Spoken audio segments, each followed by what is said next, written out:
A night of relentless rain. Wind howling against the windows and shadows dancing on the walls creates the perfect backdrop for tales of horror. Stories that chill you to the bone and haunt your thoughts long after the storm has passed. Over the years, I've heard countless accounts of strange happenings, inexplicable occurrences, and encounters with things that defy logic. Tonight, I share with you 3 stories that I swear were true, in the sense that the details have been passed down, whispered in hushed voices on nights much like this. These are the stories of the whispers in the rain, the house at the end of the road, and the reflection in the dark.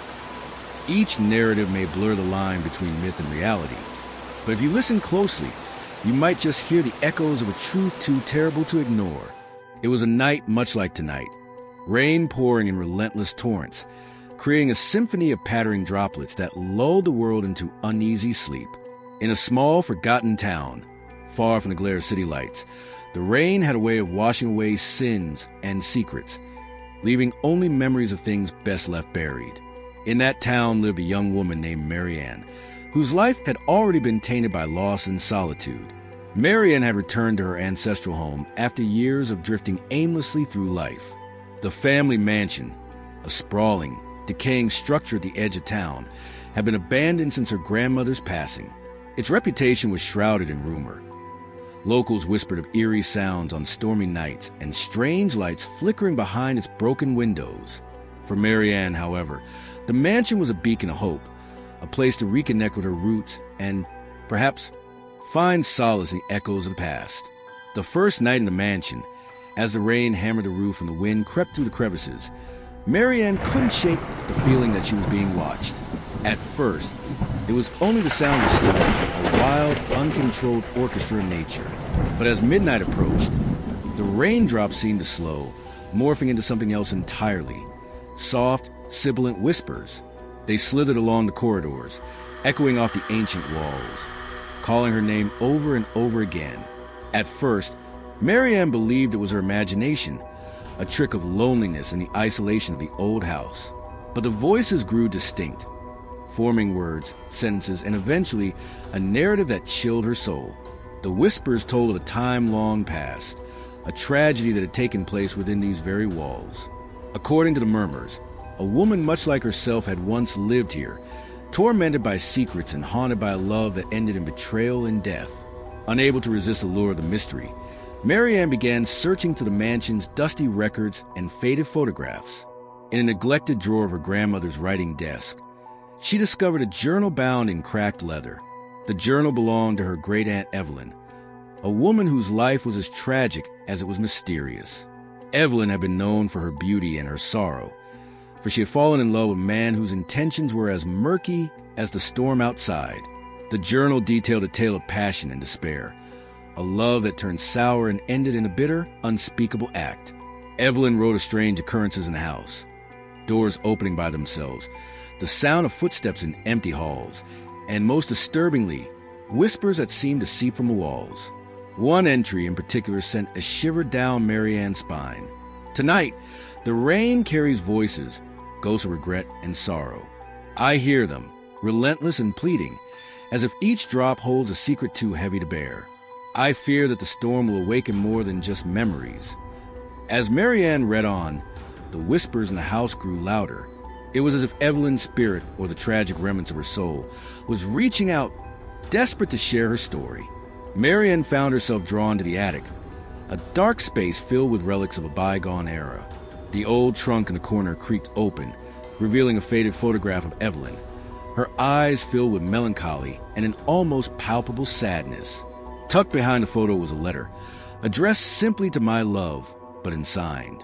The letter spoke of a secret rendezvous, of plans to escape the confines of the oppressive mansion and start anew. Yet, the tone turned dark, the words fraught with an impending doom that Marianne couldn't ignore. As the clock struck 3 in the morning, the whispers coalesced into a single clear sentence. Help me find the truth. In that moment, the house seemed to shudder, as if the very foundations were resonating with the pain of the past. Marianne, heart pounding in her chest, knew that she had uncovered the full story of Evelyn's doomed romance. The only clue was a letter, which mentioned a hidden room beneath the mansion, a secret chamber that had been sealed off, since the incident. Gathering her courage, Marianne searched the old library for any reference to the hidden room. The library was a labyrinth of dusty tomes and faded maps, the perfect hiding place for secrets. In one of the less-traveled corners of the library, she discovered a faded blueprint of the mansion, drawn by an unknown hand. The blueprint revealed a passageway leading from the library's back wall to a concealed door in the basement, a door that, according to the plans, led to a hidden chamber. Armed with a flashlight and the trembling hope of uncovering the truth, Marianne descended the creaking stairs to the basement. The air grew colder, and the sound of the rain above was replaced by an eerie silence. At the far end of the basement, behind a row of forgotten furniture, she found a heavy, iron-bound door with strange symbols etched into its surface. The symbols were barely discernible, worn away by time, but they evoked a sense of dread that made Marianne's skin crawl. With trembling hands, Marianne pushed open the door. A musty, ancient odor escaped from the darkness beyond. The hidden room was small, its walls lined with shelves holding objects that looked like relics of occult rituals. Candles still half melted, jars containing dark, unidentifiable substances, and old, brittle letters that hinted at forbidden litanies. In the center of the room lay a circular stone table, its surface scarred by deep, deliberate cuts. On the table was a bundle of papers, bound together by a ribbon that had long since faded. Marianne's flashlight trembled as she approached. The papers were Evelyn's final writings, a confession and a detailed account of the doomed love affair. The journal entries revealed that Evelyn had fallen in love with a man who was not what he seemed. His charm masked a sinister nature, and it became evident that he had ulterior motives. Evelyn's love for him had turned into obsession, and soon she discovered that he was involved in dark practices that could summon forces beyond human comprehension. The entries described a fateful night when Evelyn, desperate to escape the suffocating confines of the mansion and her torment, had agreed to meet him in the hidden chamber. What transpired in that chamber was shrouded in mystery, but the writings hinted at a ritual gone horribly wrong, a ritual that bound her spirit to the house. Evelyn had been sacrificed, not in the physical sense, but in a way that condemned her soul to an eternity of torment and regret. As Marianne read the final lines, the temperature in the room plummeted. A heavy presence seemed to loom over her, and for a moment, she was sure that she wasn't alone. The whispers returned, now more insistent and mournful than ever before. "Release me!" They echoed off the stone walls, wrapping around her like cold fingers. Marianne realized that the only way to lay Evelyn's tortured spirit to rest was to complete what she had left unfinished, a ritual to sever the dark ties that bound her to mansion. Over the following nights, Marianne delved into forbidden texts found within the mansion's library. The storm outside was relentless, and with every flash of lightning, she felt as though the mansion itself was urging her on. She pieced together fragments of ancient lore and deciphered cryptic symbols, determined to free Evelyn from her spectral prison. The ritual was dangerous, the instructions vague and laced with warnings of dire consequences, if not performed with exact precision. On a particularly stormy night, as rain hammered against the ancient walls, Marianne prepared the ritual.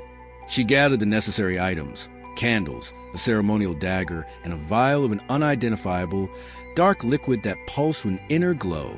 The hidden chamber, now her stage for the final act of liberation, was transformed by the dim, flickering candlelight into a scene reminiscent of an ancient sacrificial rite. With trembling determination, Marianne recited the incantations found in Evelyn's writings. The air grew thick with an oppressive energy, and the boundaries between the living and the dead seemed to blur. Shadows danced wildly, merging with the spectral forms that swirled around her. The ritual reached its climax as Marianne, voice echoing with both hope and terror, made the final, fateful gesture, a symbolic cutting of the ribbon that bound Evelyn's spirit to the mortal realm. For a heartbeat, time seemed to stop. Then, with a rush of wind and a deafening crack of thunder, the oppressive presence lifted. The whispers faded into silence, and the hidden chamber felt lighter, as if a heavy burden had been lifted. Marianne stood alone in the darkened room, heart pounding and drenched in sweat, uncertain if she had truly succeeded in releasing Evelyn or merely summoned something else from the abyss. The following morning, the storm had passed. The mansion, now eerily quiet, bore the marks of a night that would forever remain etched in Mary Ann's memory. Although the whispers had ceased, Mary Ann could not shake the feeling that the darkness had only been temporarily held at bay, waiting for another chance to seep back into the world. As she packed her belongings to leave the mansion, she found one final note tucked inside Evelyn's journal. Some truths, once revealed, never fade away. Mary Ann left the mansion that day, the memory of the rain, the whispers, and the hidden chamber lingering like a ghost at the back of her mind. She would never forget that night, nor the cost of uncovering truths best left buried. And on quiet, stormy evenings, when the wind howled and shadows danced, she sometimes wondered if Evelyn's soul had truly been freed, or if it was still trapped, whispering its sorrow to any who dared listen. A few years after the events at the ancestral mansion, I heard another story, a tale from a remote village where the locals spoke a house that seemed to defy the natural order of things. The house, known simply as the End House, sat isolated at the end of a long, winding road. It was a place steeped in mystery and sorrow, and its legend was woven into the very fabric of the community. In this village lived a man named Thomas, a practical, no-nonsense sort of fellow, who dismissed superstitions as mere folklore. Yet even Thomas could not ignore the eerie happenings that surrounded the End House. It was said that on rainy nights, when the road was slick and the world blurred by sheets of water, strange lights could be seen flickering in its windows, and sounds that no human could produce emanated from its depths. Thomas had grown up hearing tales of the End House, of how a family once lived there, a family whose lives were intertwined with inexplicable tragedies and unspoken horrors. According to local lore, the family had vanished one stormy night, leaving behind only memories and a lingering sense of dread. The house had remained abandoned ever since, its broken facade and darkened windows a silent testimony to a past filled with pain. Driven by a mix of skepticism and a desire to challenge his own fears, Thomas decided one rainy night to explore the End House. He rationalized that if there was nothing to fear, then his visit would put an end to the legends once and for all. Armed with a flashlight and a sense of determination, he made his way down the muddy road until the looming structure came into view. The End House was a crumbling relic, its once grand architecture now overtaken by decay. Ivy snaked its way across the facade, and the rain seemed to weep along with the structure. As Thomas approached the entrance, he noted that the heavy wooden door hung askew, as if it had been left ajar for years. Taking a deep breath, he pushed the door open and stepped inside. The interior of the house was cloaked in a deep, oppressive silence that contrasted sharply with the howling storm outside. Dust motes danced in the beams of his flashlight, and every step he took echoed through the empty halls. Thomas felt an inexplicable heaviness in the air, a weight that seemed to press down on him with every passing moment. Despite his initial resolve, a creeping sense of dread began to gnaw at his rational mind.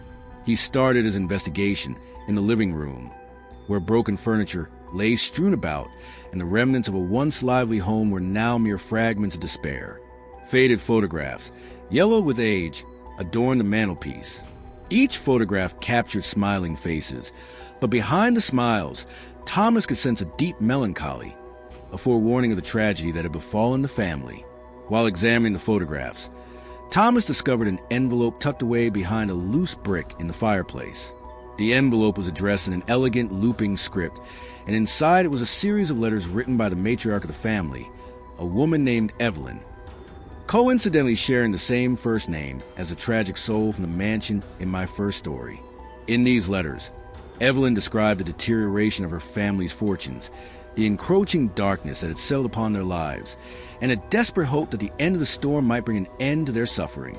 The letters mentioned a recurring nightmare that plagued her, a vision of a figure standing in the rain, its eyes void of life and its mouth twisted into a silent scream. Evelyn wrote that this figure was a harbinger of doom, a manifestation of the family's sins and regrets. Thomas felt a chill as he read these lines, the parallels to his own rational explanations for supernatural events beginning to crumble under the weight of what he was discovering. Incurred by a mixture of morbid curiosity and a desire to uncover the truth, Thomas ventured deeper into the house. In a narrow corridor, he came upon a small study filled with relics of an era long gone. A heavy desk dominated the room, its surface covered in dust and scattered documents. Among them, Thomas found a diary belonging to the youngest son of the family, a boy named Samuel. The diary entries were terse and hurried, as if Samuel had been desperately recording events he could scarcely comprehend. Samuel's writings chronicled a series of unsettling events, disembodied voices echoing to the corridors, fleeting apparitions in the reflection of rain-soaked windows, and an overwhelming sense of dread that seemed to permeate every corner of the house. One entry, written on a particularly stormy night, read, "The rain carries their voices, whispers of sorrow and rage. I can't sleep, can't escape the sound of footsteps that aren't there.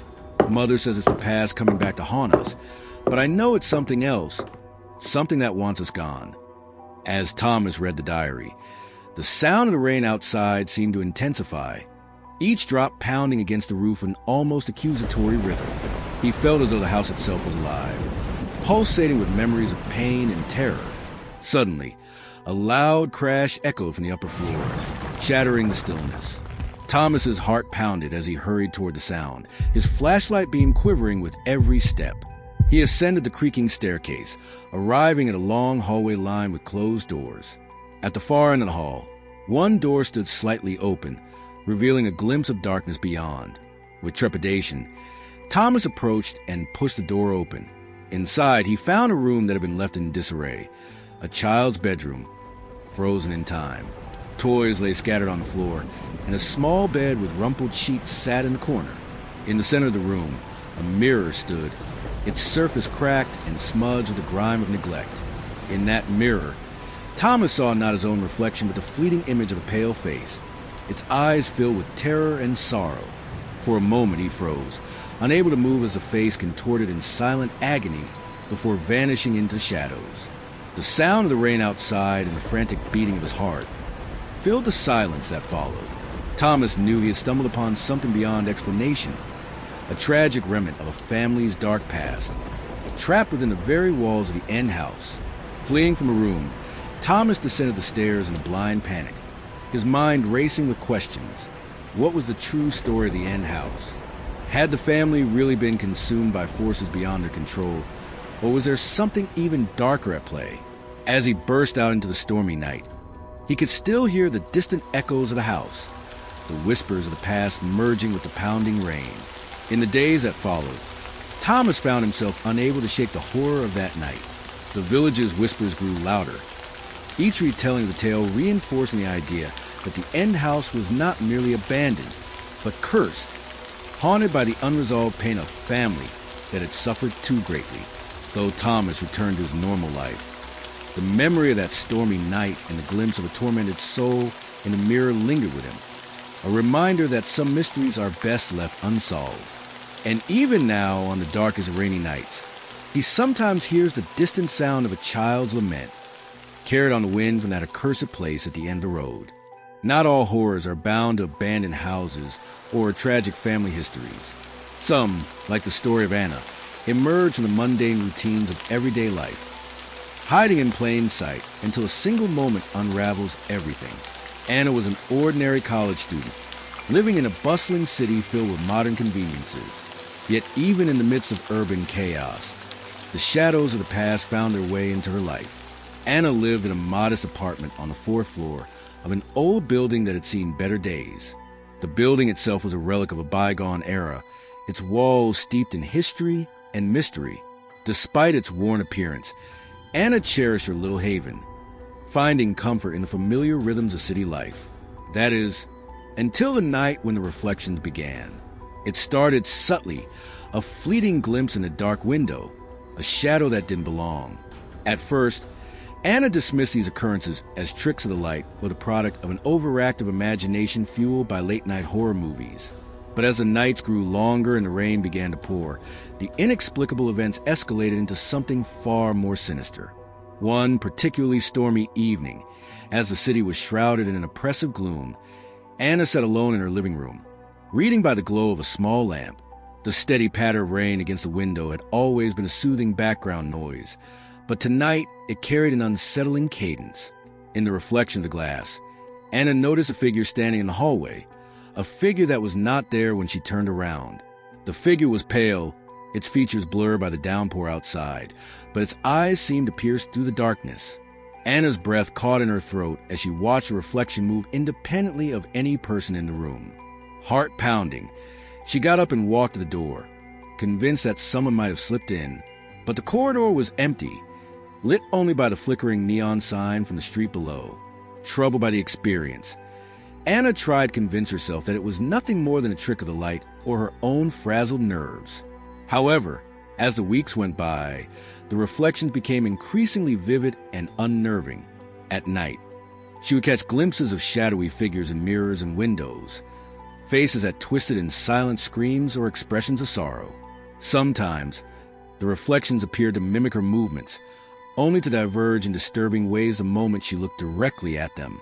Determined to get to the bottom of these occurrences, Anna began researching the building's history. Late one night, armed with determination and a notebook full of scribbled observations, she visited the local library to search through archived records. What she discovered sent shivers down her spine.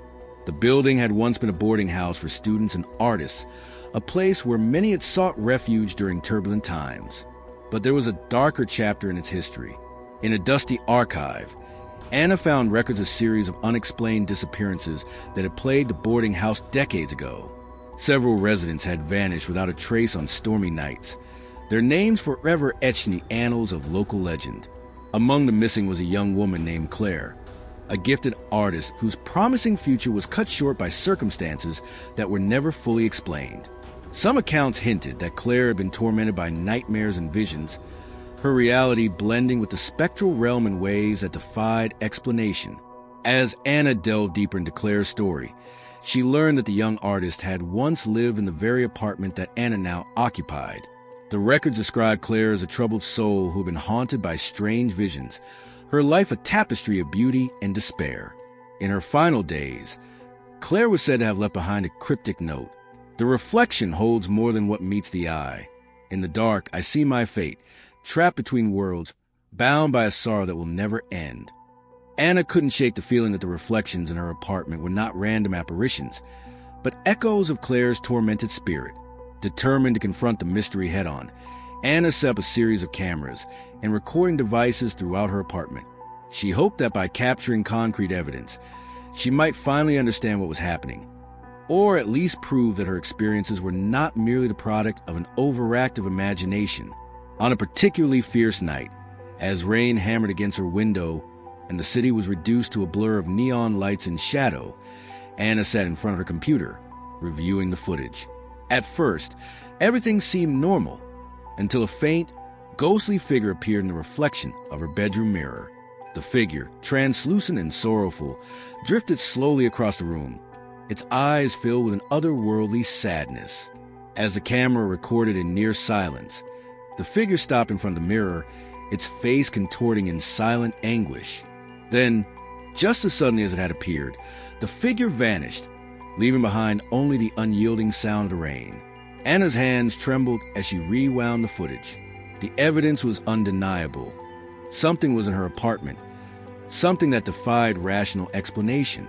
The discovery reignited her determination to understand the full story of Claire and the dark force that seemed to have imprinted itself on the very fabric of the building. Over the next few days, Anna combed through every scrap of information she could find, piecing together the final days of Claire's life.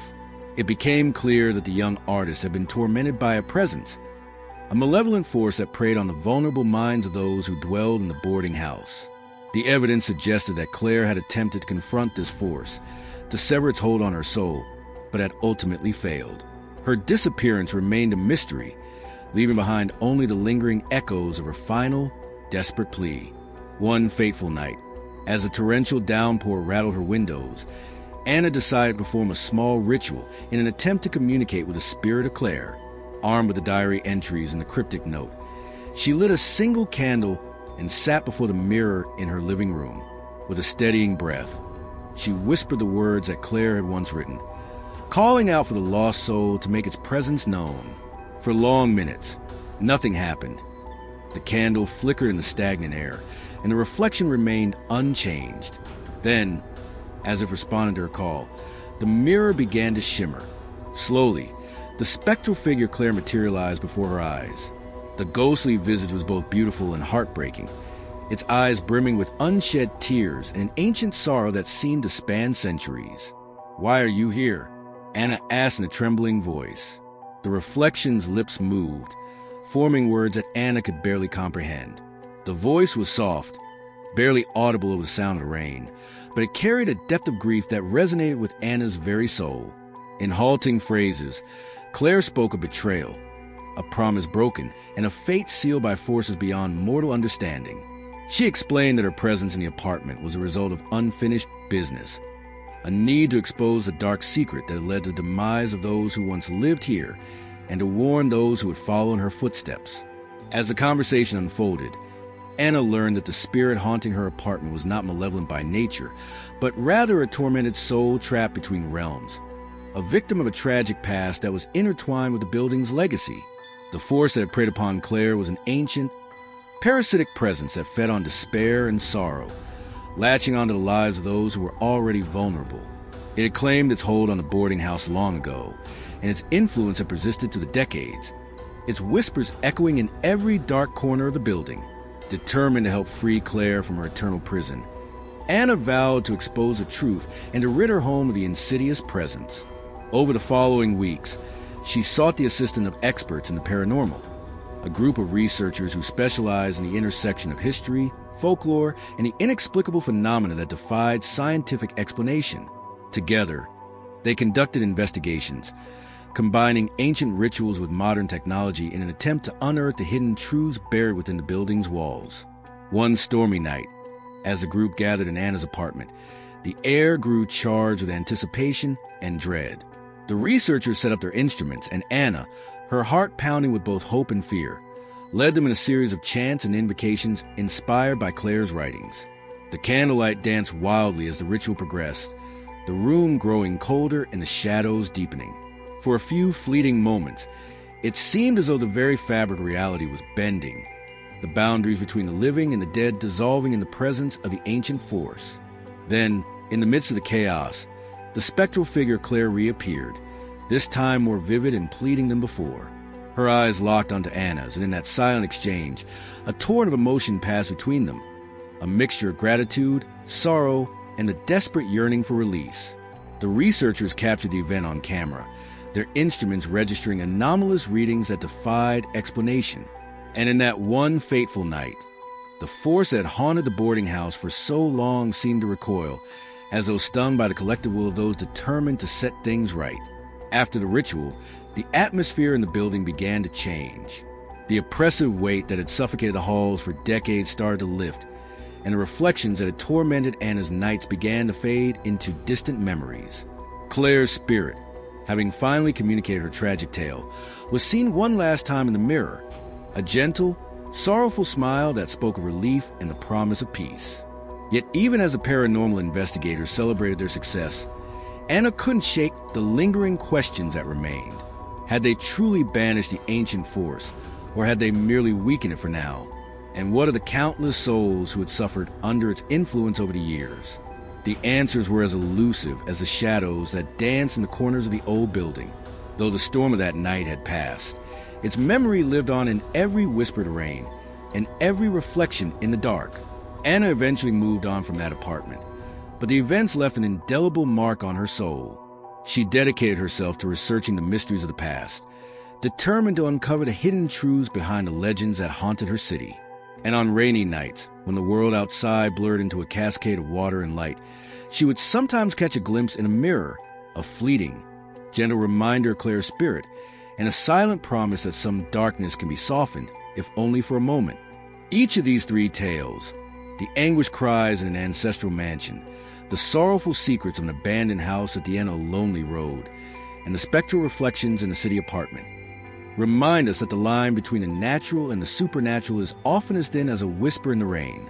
While skeptics might dismiss these stories as mere folklore or the product of overactive imaginations, those who have encountered the inexplicable know that sometimes the past refuses to rest, and that the forces of sorrow, regret, and ancient malevolence can reach out from the shadows when the storm is at its fiercest.